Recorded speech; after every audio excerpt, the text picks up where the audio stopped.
Hello, my dear friends. Myself, Sailen Pratap Singh, Assistant Professor, B.Ed Department, School of Education, BPTU, Lucknow.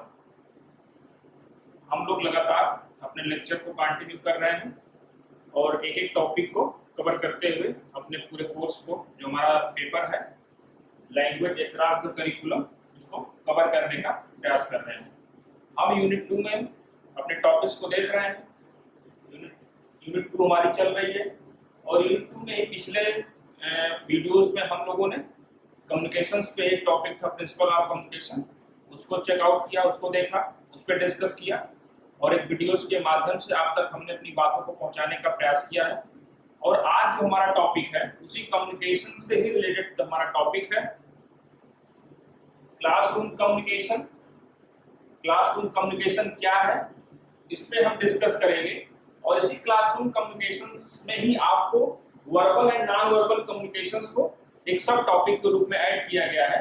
तो इसको भी हम discuss करेंगे कुछ पॉइंट्स के आधार पर, जैसा कि पिछले वीडियोस में हम लोगों ने कुछ पॉइंट्स के आधार पर अपने टॉपिक को डिस्कस करने का प्रयास किया है। तो यहाँ पर भी हम देखेंगे क्लासरूम कम्युनिकेशन क्या है, कम्युनिकेशंस के कॉन्सेप्ट को हम लोगों ने क्लियर किया है, कम्युनिकेशन क्या है। तो आगे इसको हम देखते हुए एक क्लासरूम कम्युनिकेशन कैसा हो सकता है, कि एक कक्षा में हम लोग किस प्रकार से कम्युनिकेशन कर सकते हैं या कैसा कम्युनिकेशन होना चाहिए, इन सभी बातों पर आज हम लोग डिस्कस करेंगे। क्योंकि जनरली एज ए हम लोग टीचर जब कहीं पे जाएंगे, किसी स्कूल में जाएंगे, तो निश्चित रूप से किसी क्लास में ही हमको जाकर के इंटरेक्शन करना है। तो वहां पे जो हमारा कम्युनिकेशन होना चाहिए, जो हमारा इंटरेक्शन होना चाहिए, उस पर हम लोग कहीं ना कहीं फोकस करेंगे, कुछ पॉइंट्स पे, उसके कुछ कैरेक्टरिस्टिक को देखेंगे, कुछ उसके ऑब्जेक्टिव्स को देखेंगे, उसी के आधार पर एक अपना आइडिया डेवलप करेंगे कि क्लासरूम कम्युनिकेशंस को कैसे बेहतर किया जा सकता है। और निश्चित रूप से जब हम टाइप्स ऑफ कम्युनिकेशन की बात करेंगे, जो आगे एक हमारी पूरी यूनिट ही है कम्युनिकेशंस पे,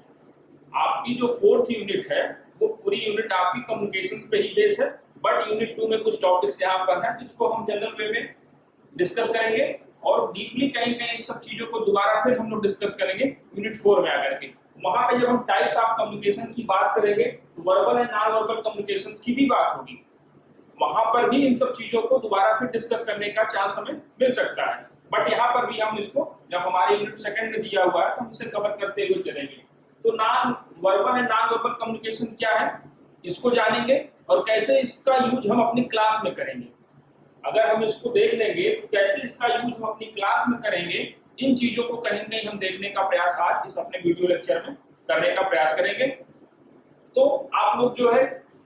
जितने भी पॉइंट्स यहाँ पे आपके बोर्ड पे लिखे हुए हैं, आप इसको स्क्रीनशॉट के द्वारा अपने पास सेव कर सकते हैं और एक एक करके जब हम टॉपिक को डिस्कस करेंगे कि हमारा क्या है, यहाँ पर इंट्रोडक्शन हो जाएगा, ऑब्जेक्टिव्स इसके क्या हो सकते हैं और इफेक्टिव क्लासरूम कम्युनिकेशन हम कैसे डेवलप कर सकते हैं, कैसे उसको इम्प्रूव कर सकते हैं, इंटरेक्शन कैसे हम लोग बेहतर कर सकते हैं। तो उसके लिए कुछ हम लोगों ने पॉइंट्स को डिनोट किया हुआ है। कुछ पॉइंट्स के आधार पर हम देखेंगे कि कैसे अपने क्लासरूम कम्युनिकेशन को इफेक्टिव बना सकते हैं। तो वो कुछ चीजें यहाँ पर आपको दी गई हैं। उसके बाद हम देखेंगे कि verbal and non verbal communication है, तो कैसे कुछ पॉइंट्स के आधार पर इसको डिसाइड करेंगे, कुछ इसके कैरेक्टरिस्टिक को डिफाइन करने का प्रयास करेंगे। जैसे वर्बल के क्या कैरेक्टरिस्टिक है, consider the objects, be sincere. तो इस तरह से कुछ पॉइंट्स हमने यहाँ पे लिए हैं वर्बल के कैरेक्टरिस्टिक को डिफाइन करने के लिए और कुछ नॉन वर्बल कैरेक्टरिस्टिक को डिफाइन करने के लिए। उसी प्रकार से फिर हम देखेंगे कि कैसे क्लासरूम इफेक्टिव बनाया जा सकता है verbal and non verbal communication का यूज करके। इन पॉइंट्स के आधार पर हम देखेंगे कि अपनी क्लास को कैसे हम बेहतर बना सकते हैं, कैसे अपना इंटरेक्शन बेहतर कर सकते हैं। तो हम इन टॉपिक्स के द्वारा जो है निश्चित रूप से इसको हम इंप्रूव कर सकते हैं। यानी कि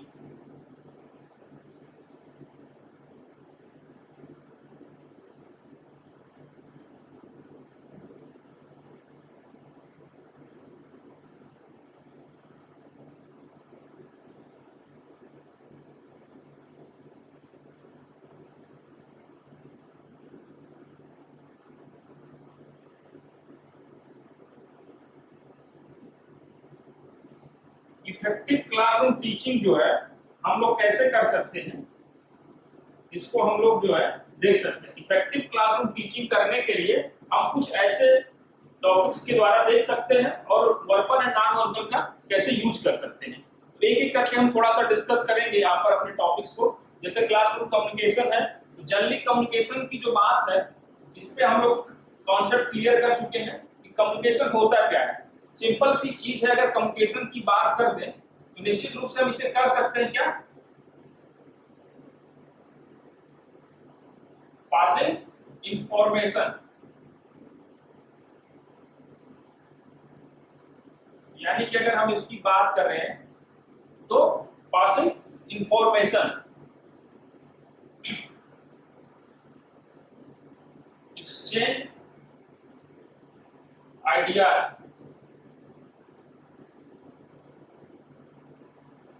एक्सचेंज आइडियाज। अगर हम यहां डिस्कस करेंगे और एक चीज और बता सकते हैं, sharing emotions and feelings.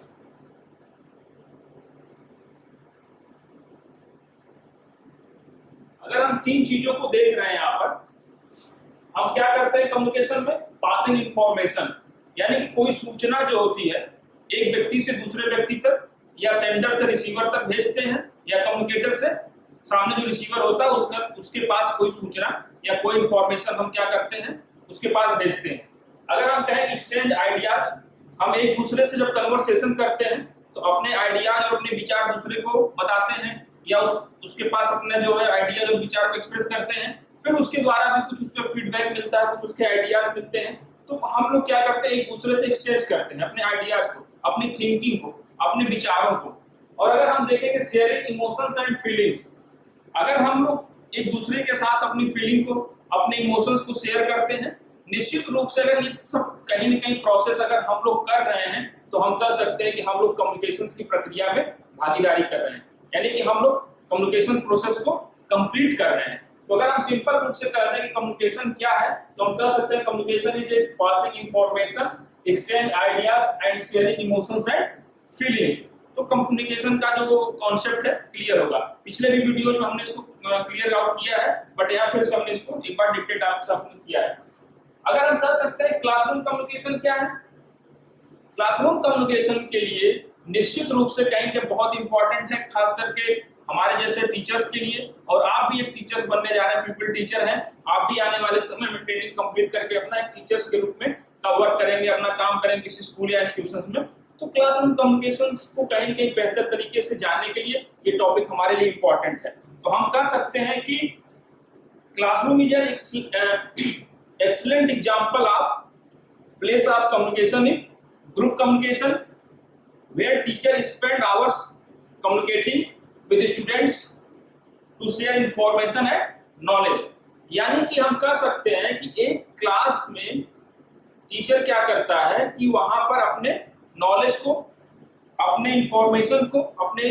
Group में शेयर करता है या स्टूडेंट्स में शेयर करता है। एक जो है मास कर सकते हैं या ग्रुप कम्युनिकेशन की जब बात आती है तो क्लासरूम कम्युनिकेशन क्या है, या कह सकते हैं क्लासरूम जो होता है उसका एक बेस्ट एग्जांपल होता है कि कैसे एक ग्रुप में, कैसे एक समूह में हम अपने कम्युनिकेशंस को शेयर करेंगे, कैसे अपनी आइडियाज को हम वहां पे एक्सप्रेस करेंगे कि जो समूह में बैठे सभी लोग हैं। या हम सपोज दैट एग्जांपल के थ्रू आपसे बात करेंगे कि एक क्लास है तो निश्चित रूप से वहां पे कुछ 35-40 बच्चों की क्लास होगी, 50 बच्चों की क्लास होगी, तो एक मॉक होगा जहां पर आपको ये देखना है कि आप अपनी जो सूचना या इंफॉर्मेशन या जो अपना नॉलेज या एक्सप्रेशन जो आप दे रहे हैं, निश्चित रूप से कहीं कहीं वो सबके साथ क्या है, इक्वल होना चाहिए। आपका इंटरेक्शन सभी के साथ इक्वल होना चाहिए। ऐसा ना हो कि जो फर्स्ट बेंच पे बैठे हुए स्टूडेंट्स हैं उनके साथ आपका इंटरेक्शन बेहतर हो रहा है और जो पीछे बैठे हुए स्टूडेंट्स हैं उनके साथ आपका इंटरेक्शन बेहतर नहीं हो पा रहा है, या कुछ बच्चे साइड में छूट जा रहे हैं।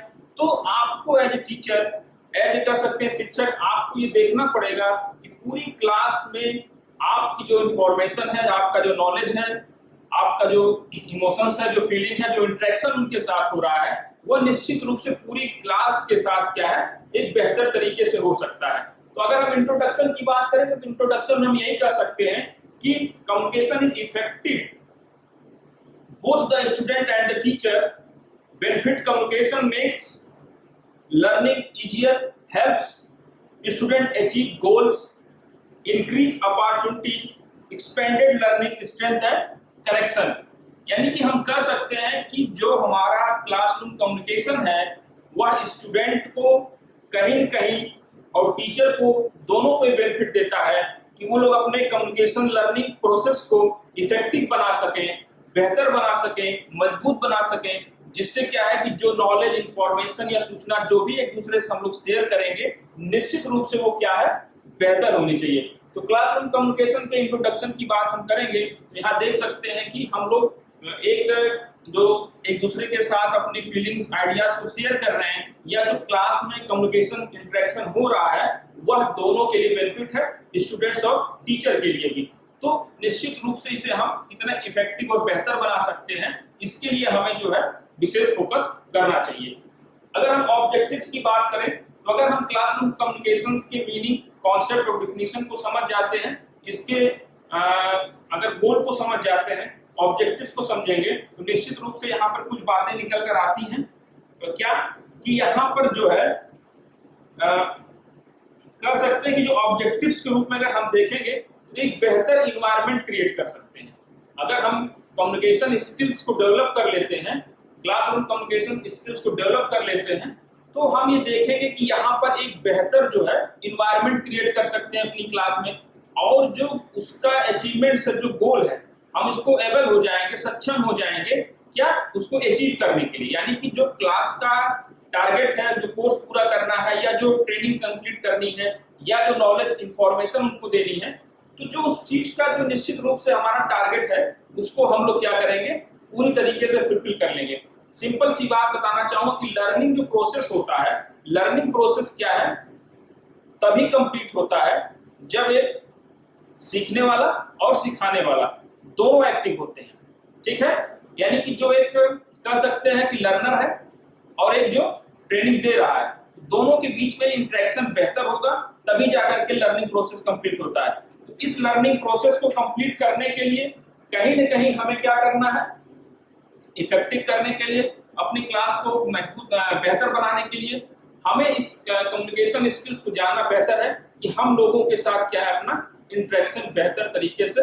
कर सकते हैं। और एक बेहतर इंटरेक्शन होने के बाद ही स्टूडेंट और टीचर्स का जो रिलेशन डेवलप होता है वो उसके गोल को, उसके ऑब्जेक्टिव्स को कंप्लीट करता है। तो यहाँ पर हम बता सकते हैं कि अपनी टेक्नोलॉजी को यूज करके एक बेहतर कम्युनिकेशन स्किल्स को यूज कर सकते हैं, कम्युनिकेशन स्किल्स को यूज करके, टेक्नोलॉजी को यूज करके कहीं न कहीं हम लोग क्या है, अपनी क्लास को इफेक्टिव बना सकते हैं और जो ऑब्जेक्टिव्स होंगे उसको हम लोग अचीव कर सकते हैं या जो हमारे गोल होंगे उसे कंप्लीट कर सकते हैं। अब हम देख सकते हैं इफेक्टिव क्लासरूम कम्युनिकेशन कैसे बेहतर किया जा सकता है, इसके लिए हम लोग क्या कर सकते हैं। तो यहाँ पर कुछ पॉइंट्स दिए हुए हैं, इन पॉइंट्स के आधार पर हम लोग इसको क्या है, देखने का प्रयास करते हैं। जैसे देखेंगे यहाँ पे क्या है, टू वे कम्युनिकेशन।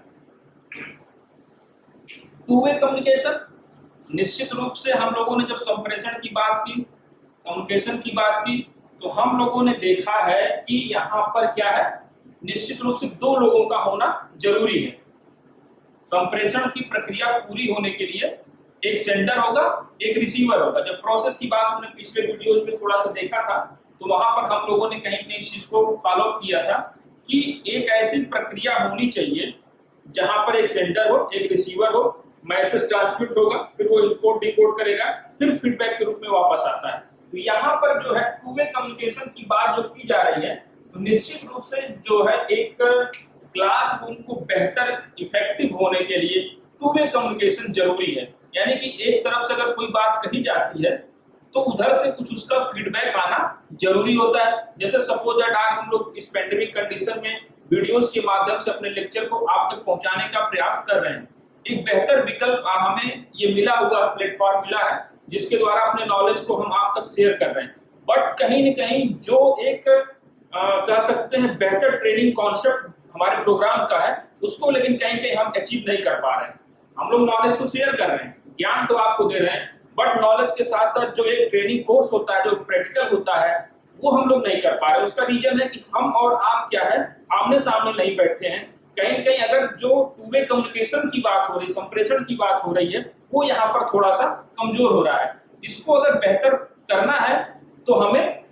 इस फॉर्म में आना पड़ेगा, टू वे कम्युनिकेशन के फॉर्म में ही अपने नॉलेज को देना पड़ेगा या प्रोग्राम को डिसाइड करना पड़ेगा। हम कह सकते हैं कि सिंपल सी बात, अगर हम जो लेक्चर दे रहे हैं या जो बात बता रहे हैं, इसका आपके ऊपर कितना इफेक्ट हो रहा है, आप इसे अंडरस्टैंड कर पा रहे हैं कि नहीं कर पा रहे हैं, ये कहीं कहीं हमको समझने में प्रॉब्लम हो रही है। हम तो सिर्फ अपनी बात कर रहे हैं, अपने नॉलेज को बस एक्सप्रेस कर दिया। अब ये हम नहीं देखे कि किस स्टूडेंट्स के पास वो नॉलेज किस रूप में जा रहा है, उसको ग्रेस्प कर पा रहा है कि नहीं कर पा रहा, उसको अंडरस्टैंड कर पा रहा है कि नहीं कर पा रहा। तो इन चीजों को कहीं न कहीं हम लोग जो है यहाँ पर कमी महसूस कर रहे हैं। बस हमने अपना डिलीवर लेक्चर कर दिया, अब आप उसको देखेंगे, कुछ क्वेश्चन भी तुरंत करना होगा, कोई कमेंट बॉक्स में आप जाके अपनी बात कह सकते हैं, बट जो कह सकते हैं विद इन टाइम जो वर्क होना चाहिए वो कहीं कहीं डिले हो रहा है। तो जो चीजें डिले हो जाती है निश्चित रूप से फिर वो कहीं कहीं बेहतर रूप में काम नहीं कर पाती हैं। तो हमें ये जानना बहुत जरूरी है कि अगर कम्युनिकेशंस को या इफेक्टिव क्लासरूम कम्युनिकेशन को बेहतर बनाना है तो टू वे कम्युनिकेशन होना चाहिए। और अगर हम लोग क्लास में एक दूसरे को नॉलेज शेयर करेंगे, अपने आइडियाज को एक्सचेंज करेंगे, तो निश्चित रूप से जो फीडबैक स्टूडेंट की तरफ से आएगा और पुनः जो हम लोग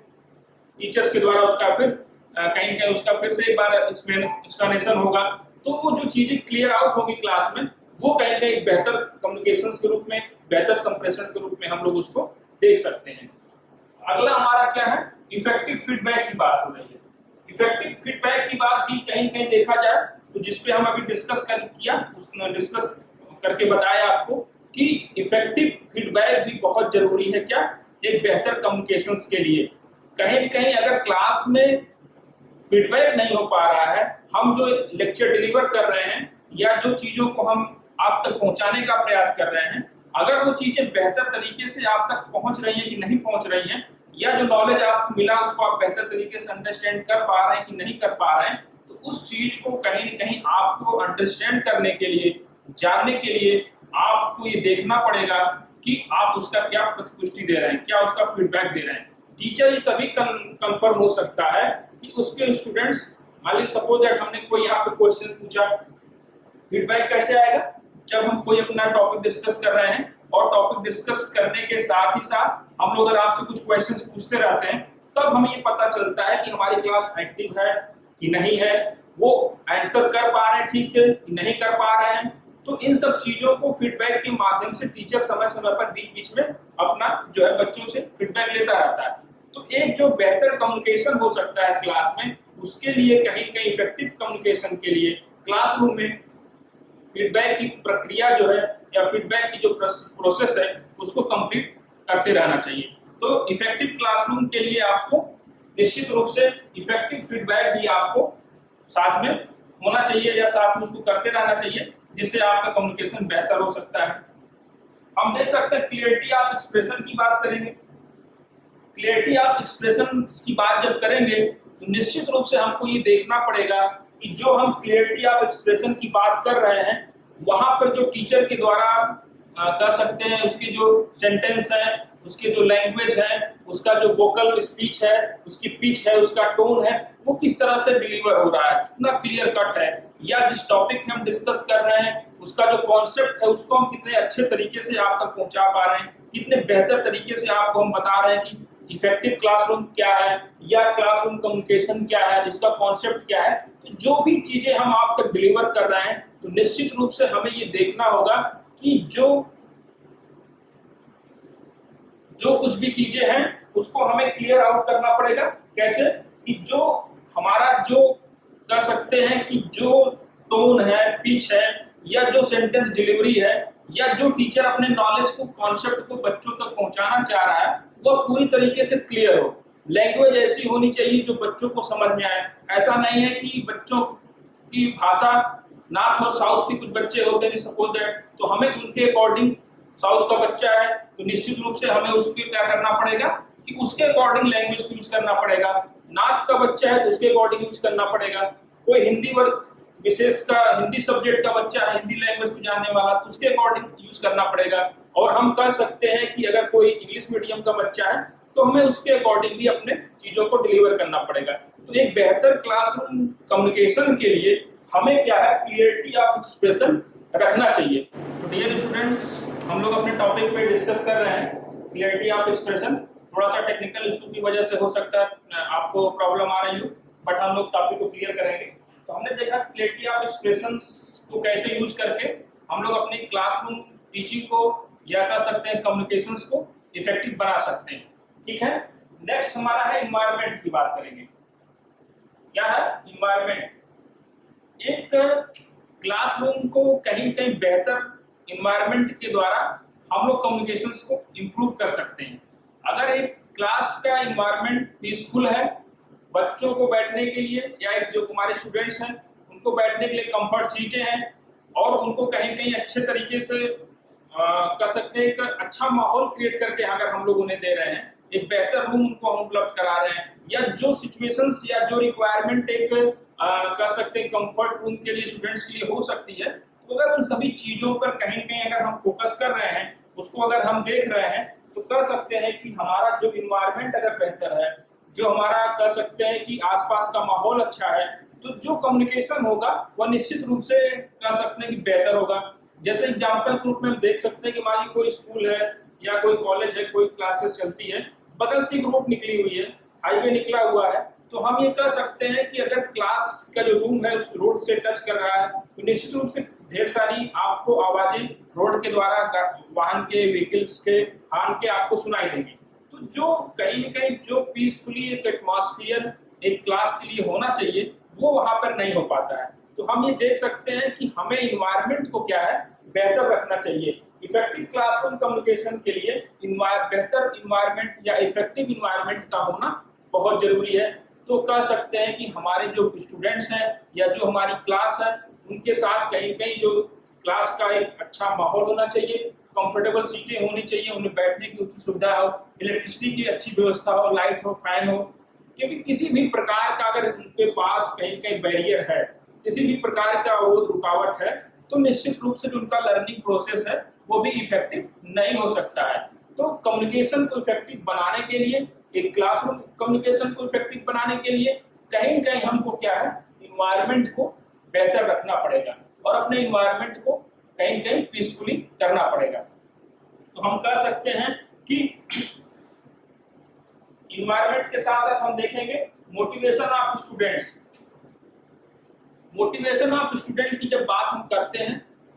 तो हम यहाँ देखते हैं कि एक इफेक्टिव क्लासरूम के लिए एक टीचर का मोटिवेशन बहुत जरूरी है। किसके लिए? फॉर स्टूडेंट्स के लिए। जो भी क्लास में एक टीचर आता है, लर्निंग प्रोसेस कर सकते हैं इफेक्टिव तभी हो सकती है जब एक टीचर अपने स्टूडेंट्स को मोटिवेट कर सके। किस लिए?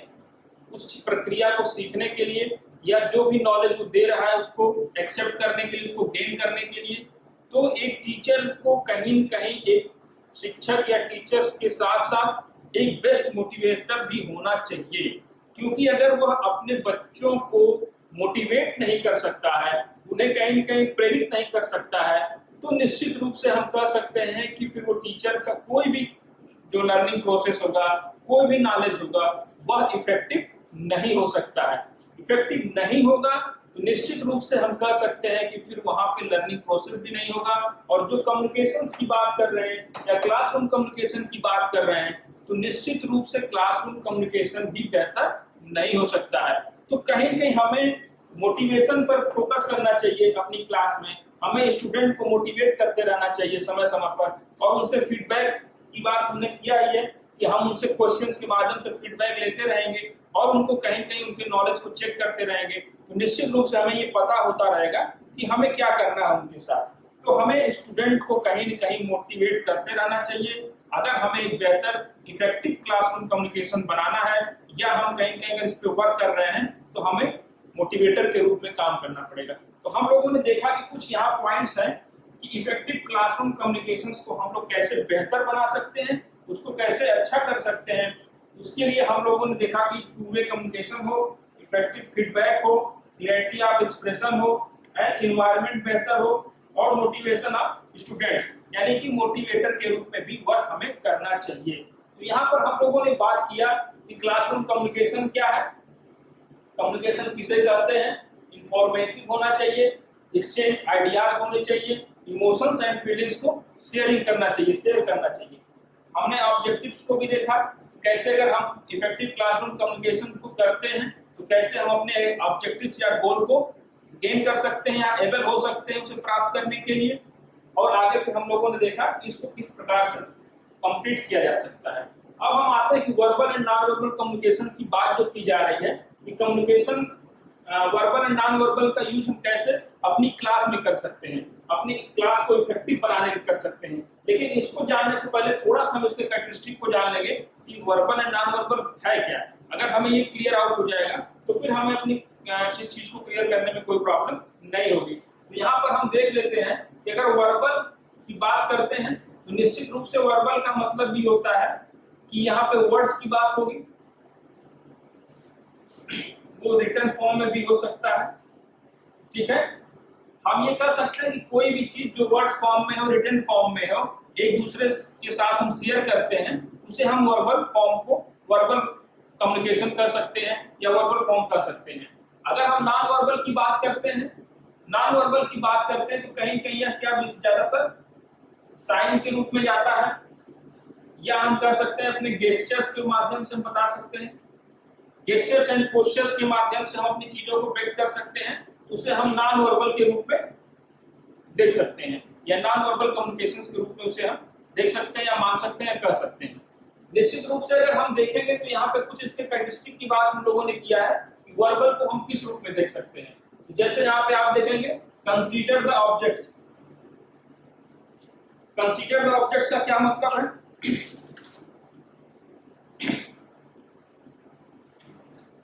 अगर कंसीडर द ऑब्जेक्ट्स के रूप में अगर हम देखेंगे तो निश्चित रूप से अगर हम हमारा जो कम्युनिकेशन की प्रक्रिया है या जो कम्युनिकेशन का प्रोसेस है वो कहीं ना कहीं हमें क्या करना है, ऑब्जेक्ट्स और गोल के रूप में हम जो है क्लियर कर सकते हैं कि हमारा गोल या हमारा जो ऑब्जेक्ट्स है वो क्लियर है, हमें किस रूप में अपना कम्युनिकेशन कर सकते हैं, प्रोसेस को कंप्लीट करना है। अगर उसके ऑब्जेक्टिव्स और गोल क्लियर हैं तो निश्चित रूप से हम उन चीजों को कम्युनिकेट करने में इजी महसूस करेंगे, सरल महसूस करेंगे। अगर हमें पता ही नहीं है कि हमारा गोल क्या है, हमारा टारगेट क्या है, हम अपनी बात किस लिए कहना चाह रहे हैं, जैसे एक टीचर क्लास में आया, एक एग्जाम्पल के थ्रू उसको समझने का प्रयास करते हैं कि एक टीचर क्लास में आता है और उसे पता है कि आज हमें अपने क्लास में कम्युनिकेशंस के बारे में डिस्कस करना है, तो निश्चित रूप से फिर वो कम्युनिकेशंस के बारे में डिस्कस करेगा अपने क्लास में, अदरवाइज कोई दूसरा टॉपिक या सब्जेक्ट डिस्कस नहीं करेगा। तो निश्चित रूप से हमें ये देखना रहता है कि हमारा टारगेट क्या है, हमारा गोल क्या है, तो उसी हमारे ऑब्जेक्टिव्स के अकॉर्डिंग ही क्या करते हैं, हम अपने वर्बल कम्युनिकेशंस को डिसाइड कर लेते हैं, उसी के अकॉर्डिंग कहीं कहीं हम क्या करते हैं, कम्युनिकेशन स्किल्स को इंप्रूव करते हैं या कम्युनिकेशन प्रोसेस जो हमारा होता है उसे कंप्लीट करते हैं। तो अगर हमारा ऑब्जेक्ट या गोल जो है डिसाइड है, कंसिडर है, जिसके बारे में हम क्लियर है, हमें पता है कि हमें क्या करना है, तो हमारा जो वर्बल कम्युनिकेशन होगा वह एक बेहतर कम्युनिकेशन के रूप में दिखाई देगा। नेक्स्ट क्या है, बी सिंसियर। बी सिंसियर का मतलब भी कहीं भी हम देख सकते हैं, इसका मतलब भी सेम वही है कि अगर हमें ये क्लियर आउट है हम अपने टॉपिक के प्रति या अपने गोल के प्रति क्या है, एक्टिव है, निश्चित रूप से हम कह सकते हैं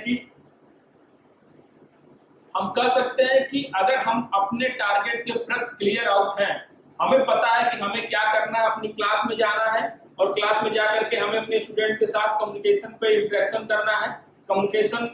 नॉलेज को एक्सचेंज करना है, आइडियाज को एक्सचेंज करना है, एक दूसरे के साथ शेयर करना है, तो निश्चित रूप से हम क्या है, एक्टिव होंगे, और एक्टिव होंगे जो हमारा वर्बल कम्युनिकेशन होगा वह एक बेहतर प्रक्रिया में दिखाई देगा। कह सकते हैं कि वह हम कहीं न कहीं एक जो वर्बल कम्युनिकेशन का प्रोसेस होगा वह पूरी तरीके से कंप्लीट होगा। तो हमें बी सिंसियर होना चाहिए अपने गोल के प्रति, अपने टॉपिक के प्रति, अपने सेंटेंस के प्रति, अपने वर्ड्स के प्रति, यानी जो कुछ भी हम डिलीवर डायलॉग कर रहे हैं या डिस्कस कर रहे हैं तो वहां पर हमें सिंसियरिटी के साथ अपने वर्क को करना चाहिए। अगर हम देखेंगे यूज सिंपल लैंग्वेज, निश्चित रूप से कम्युनिकेशन को बेहतर बनाने के लिए चाहे वो वर्बल कम्युनिकेशन हो या किसी प्रकार का कम्युनिकेशन है, अगर उसे हम बेहतर बना सकते हैं जब हम एक सिंपल कर सकते हैं कि लैंग्वेज का यूज करेंगे। अब ऐसा नहीं है कि आप जो है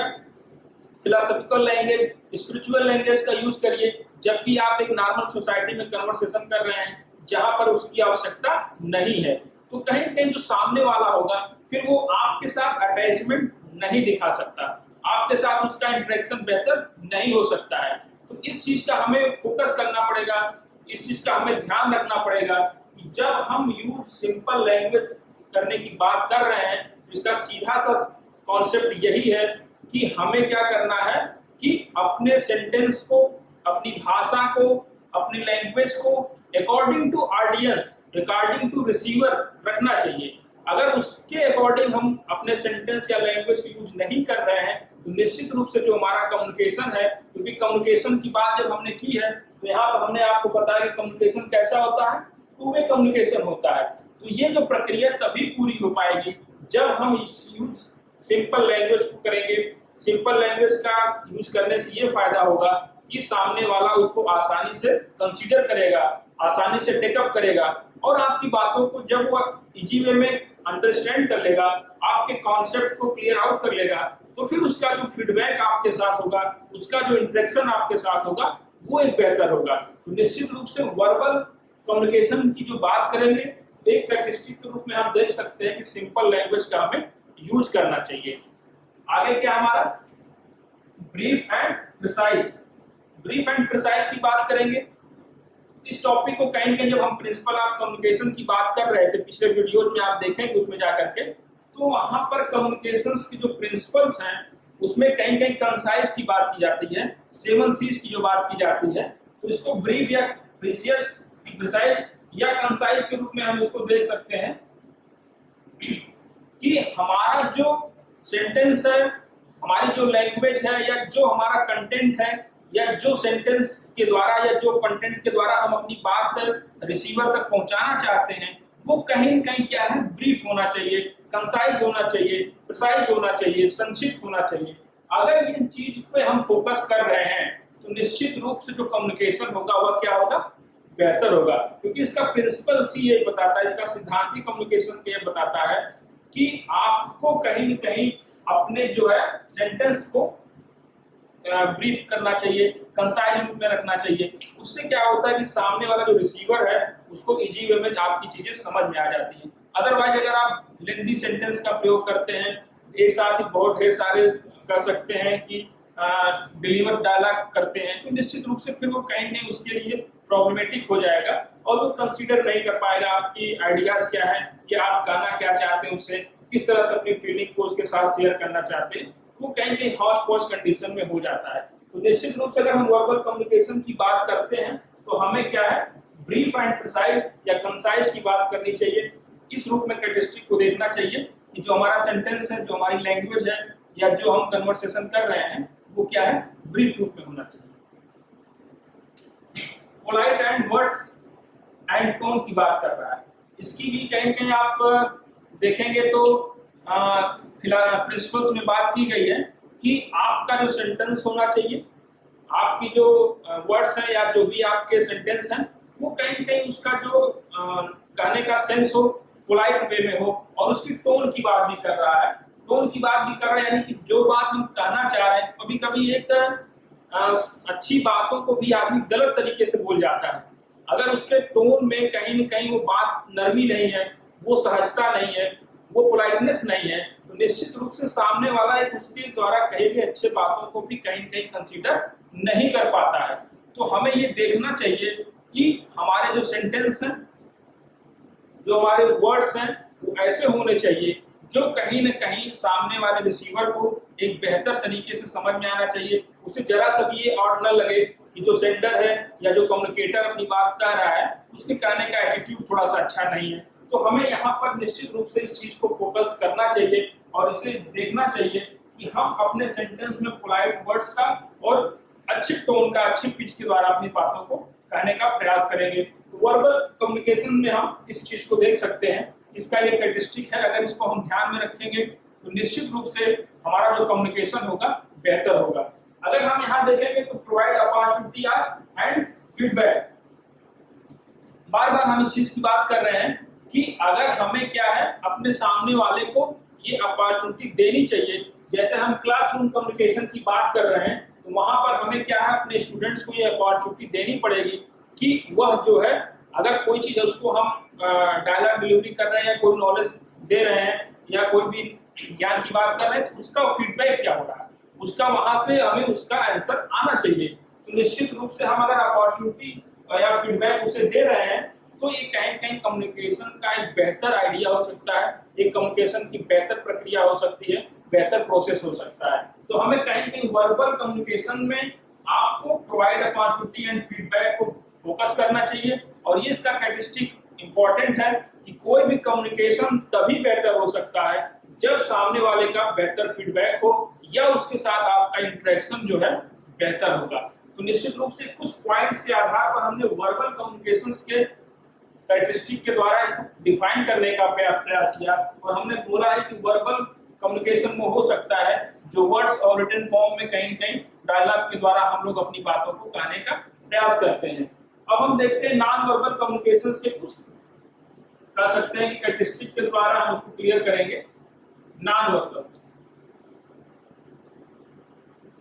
वर्बल कम्युनिकेशंस में हम कहीं कहीं कुछ टॉपिक्स को देखेंगे जिसमें हमने क्रोनेमिक्स की बात की है, वोकैलिक्स की बात है, हैप्टिक्स की बात है, काइनेसिस की बात है और बायोनिक्स की बात है। इस आधार पर कहीं कहीं हम नॉन वर्बल कम्युनिकेशंस को डिफाइन करने की बात करेंगे या डिस्कस करने की बात करते हैं। हम देखेंगे क्रोनेमिक्स क्या है। जैसे हम लोगों ने देखा कि नॉन वर्बल क्या है, साइन, गेस्चर्स और पोस्चर्स के माध्यम से कहीं न कहीं कम्युनिकेशन होता है। अगर एक क्लासरूम में भी अगर हम बात करें नॉन वर्बल कम्युनिकेशन की तो निश्चित रूप से एक टीचर क्या है कभी-कभी अपने हाव भाव से, अपने गेस्चर्स एंड पोस्चर्स से, अपने साइन से, अपने आंखों के इशारों से भी स्टूडेंट्स के बहुत कुछ कहने का प्रयास करता है। निश्चित रूप से क्लास में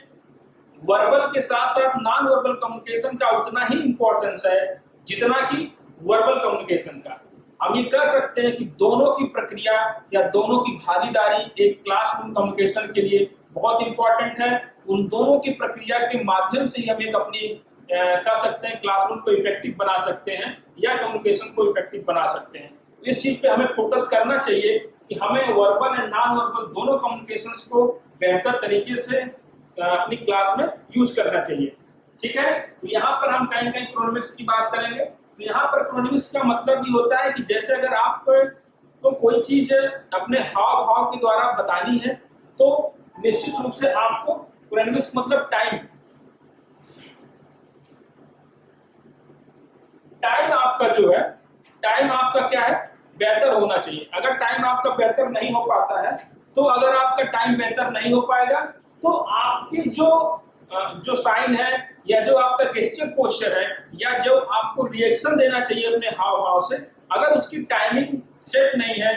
तो निश्चित रूप से हम कह सकते हैं कि फिर वो बेहतर रूप से कहीं न कहीं काम नहीं करती है या उसका जो कह सकते हैं कि जो यूटिलाइजेशन है, जो उसका यूज है वह बेहतर तरीके से नहीं हो सकता है। तो आपको यहाँ पर टाइमिंग की ध्यान आपको रखना पड़ेगा कि आपकी जो टाइमिंग है, जो आपकी बॉडी लैंग्वेज की जो टाइमिंग है वो क्या है बेहतर होनी चाहिए। तभी आप कहीं न कहीं जो है नॉन वर्बल कम्युनिकेशन को बेहतर तरीके से यूज कर सकते हैं।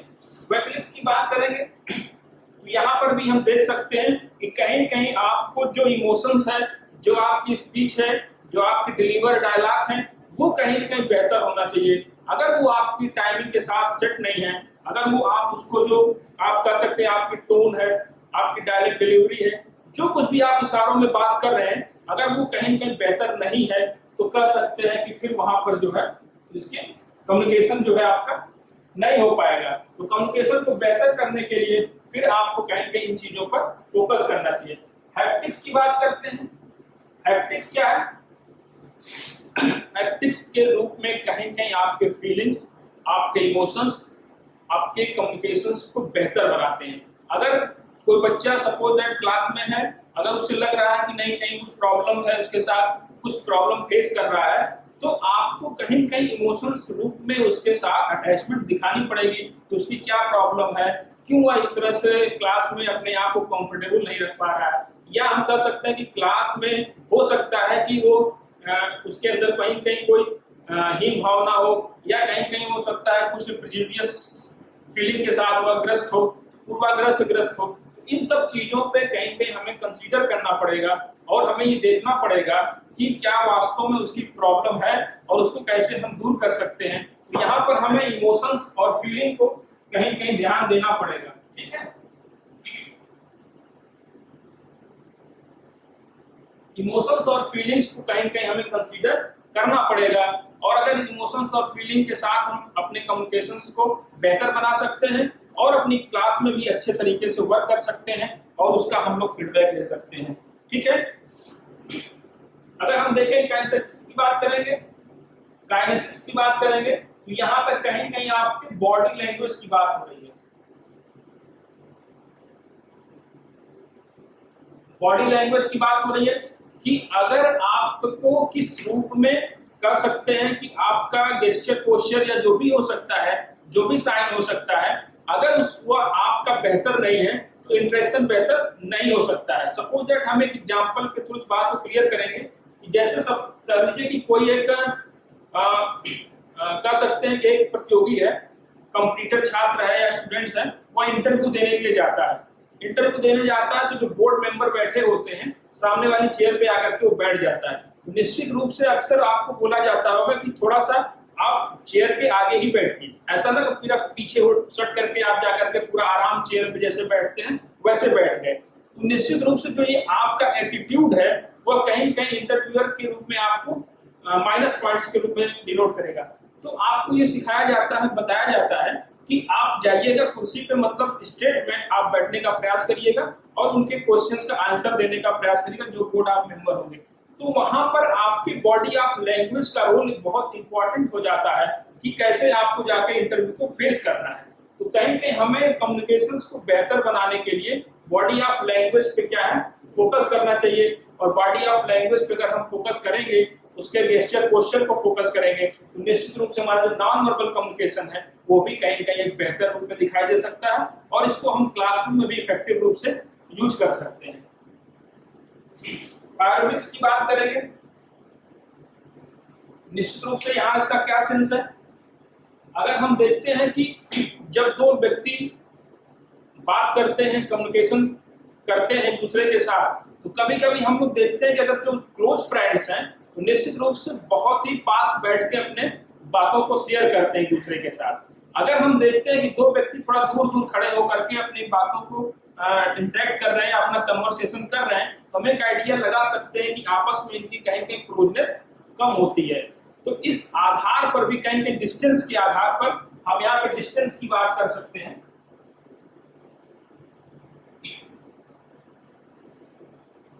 डिस्टेंस की बात कर सकते हैं, इसके आधार पर भी हम ये देख सकते हैं कि कैसे हम लोग जो है पता कर सकते हैं कि दो व्यक्तियों के बीच में जो कम्युनिकेशन है वह किस प्रकार का है। दो फ्रेंड होंगे, क्लोज फ्रेंड होंगे, तो निश्चित रूप से बहुत पास पास बैठ के उनके अंदर कम्युनिकेशन होगा। अगर अपरिचित व्यक्ति हैं, थोड़ा सा कम फैमिलियर लोग हैं, तो निश्चित रूप से हम ये कह सकते हैं कि उनमें आपस में कहीं न कहीं जो है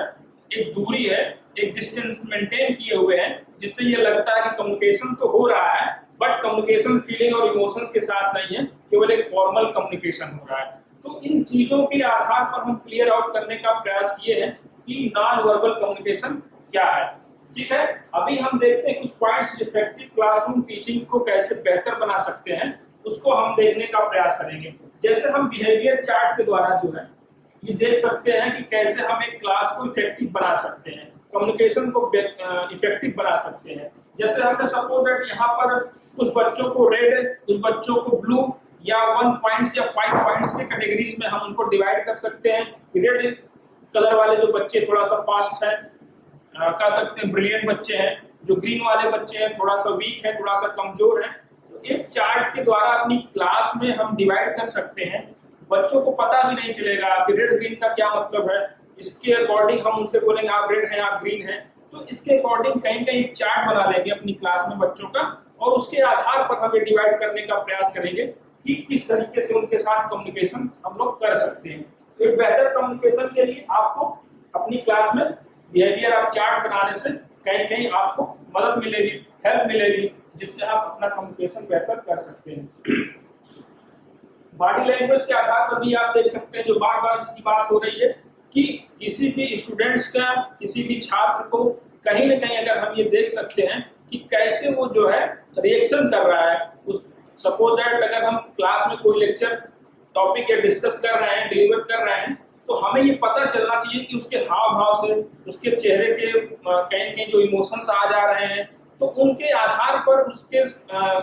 बॉडी लैंग्वेज के आधार पर, बेस पर हम ये देख सकते हैं कि वह उस लेक्चर पे कहीं कहीं कंसंट्रेट कर पा रहा है कि नहीं कर पा रहा है, उस टॉपिक को अंडरस्टैंड कर पा रहा है कि नहीं कर पा रहा है। तो बॉडी लैंग्वेज के आधार पर ये फाइंड आउट हम कर सकते हैं कि कैसे हम लोग जो है क्लास को इफेक्टिव बना सकते हैं। अगर कहीं कहीं हर स्टूडेंट्स को देखने के बाद ये पता चलेगा कि कैसे उसको हम लोग इम्प्रूव कर सकते हैं या क्या प्रॉब्लम हो सकती है, उस बच्चे से फीडबैक ले करके हम कहीं कहीं कम्युनिकेशंस को अपने और बेहतर करने का प्रयास करते हैं। आगे हम देख सकते हैं आई कांटेक्ट की बात हो रही है। सपोज दैट हम देखते हैं क्लास में अगर आई टू आई कांटेक्ट का लेक्चर होता है, तो निश्चित रूप से कहीं न कहीं उसमें ये पता चलता है कि कौन स्टूडेंट्स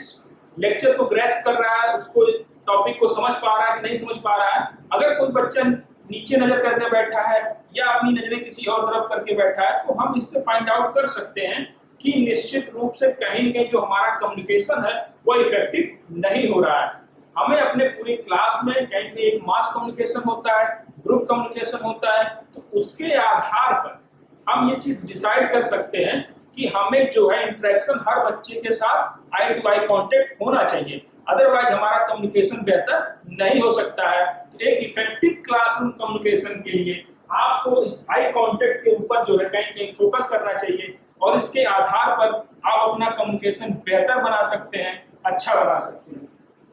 स्माइल की बात हो रही है। निश्चित रूप से यहाँ पर हम देख सकते हैं कि अगर आप क्लास में जा रहे हैं, बहुत टेंस माहौल में जाते हैं, टेंस माहौल में अगर आप जाएंगे, निश्चित रूप से आपके जो स्टूडेंट्स हैं, जो छात्र हैं, आपके साथ इंटरेक्ट नहीं कर पाएंगे। अगर आपका एटीट्यूड बहुत रूड है, अगर आप एज ए रूड टीचर के रूप में कह सकते हैं, हार्ड टीचर के रूप में अपने फेस को लेके जाएंगे, तो निश्चित रूप से जो आपका स्टूडेंट्स है वो आपके साथ इंटरेक्ट नहीं कर पाता है। तो सिंपली हम ये फोकस करते हैं कि जब हम क्लास में जाएंगे या क्लास में जाते हैं, तो निश्चित रूप से हमें स्माइल के साथ, एक अच्छी सी मुस्कान के साथ, हेलो माय डियर फ्रेंड्स, आप कैसे हैं, तो निश्चित रूप से अगर आप ये फोकस करते हैं तो वहां पर कहीं न कहीं आपके क्लास का एनवायरनमेंट जो होगा, जैसे हमने यहाँ पे एनवायरनमेंट की बात की थी कि आपके क्लास का एनवायरनमेंट बेहतर होना चाहिए। तो अगर एनवायरनमेंट बेहतर होगा, पीसफुली होगा, स्माइलिंग के साथ आप बच्चों के साथ ट्रीट करेंगे, तो वो स्टूडेंट्स आपके साथ भी कहीं कहीं इमोशनली जुड़ने का प्रयास करते हैं, और इमोशनली जब जुड़ते हैं तो निश्चित रूप से क्या है, फिर वो एक बेहतर क्लास के रूप में आप वर्क कर सकते हैं और आपका जो कम्युनिकेशन है, क्लासरूम कम्युनिकेशन, वो इफेक्टिव हो जाएगा। तो हम यहाँ पर देखते हैं, ग्रीटिंग्स की बात करते हैं। ग्रीटिंग्स का यानी कि good morning, good morning, goodbye. अगर हम निश्चित रूप से अपनी क्लास में गए और अपने बच्चों को चीयर अप करते हैं गुड मॉर्निंग के साथ, फिर जब हम क्लास को कह सकते हैं फिनिश करते हैं, समाप्त करते हैं, कंप्लीट करते हैं, तो हम उनको थैंक यू के साथ, वेलकम के साथ उनका अभिवादन करते हैं। कहीं कहीं जो ग्रीटिंग्स की बात आती है एक क्लासरूम में, इन सब चीजों पर अगर हम फोकस करते हैं तो निश्चित रूप से कम्युनिकेशन भी इफेक्टिव होगा और क्लासरूम में जो कम्युनिकेशन होगा वह इफेक्टिव रूप में वर्क करेगा। तो इन पॉइंट्स के आधार पर हम जो है ये देखने का प्रयास कर सकते हैं कि हम अपने क्लासरूम टीचिंग को या क्लासरूम कम्युनिकेशंस को कैसे बेहतर बना सकते हैं, कैसे इंप्रूव कर सकते हैं। तो इन सब कुछ चीजों के आधार पर हमने इसको क्लियर आउट करने का प्रयास किया है। आगे और भी टॉपिक्स कम्युनिकेशंस के हैं जिसको हम लोग क्लियर आउट करेंगे। आपकी यूनिट 4 जो है पूरी कम्युनिकेशंस पे ही डिपेंड है, उसी के बारे में पूरा डिस्कस करना है। यहाँ पर हमने समरी रूप में थोड़ा सा कम्युनिकेशंस को क्लियर आउट करने का, क्लासरूम कम्युनिकेशन को क्लियर आउट करने का प्रयास किया, और इसको कहीं कहीं आप एक जो है स्क्रीनशॉट लेकर के अपने पास सेव कर सकते हैं टॉपिक्स को, और इन टॉपिक्स के आधार पर निश्चित रूप से आप क्या है डिस्कस कर सकते हैं। ओके माय डियर फ्रेंड्स, तो आज की क्लास हम यहीं पे कवर करते हैं, समाप्त करते हैं। नेक्स्ट वीडियोज में आपको नेक्स्ट टॉपिक के साथ हम मिलेंगे। कोई प्रॉब्लम हो तो आप कमेंट बॉक्स में कमेंट जरूर करिएगा, क्योंकि उससे हमें जो फीडबैक मिलेगा तो नेक्स्ट किसी एक वीडियोज में आपकी प्रॉब्लम को हम जरूर सॉल्व करने का प्रयास करेंगे। Okay, thank you my dear friends.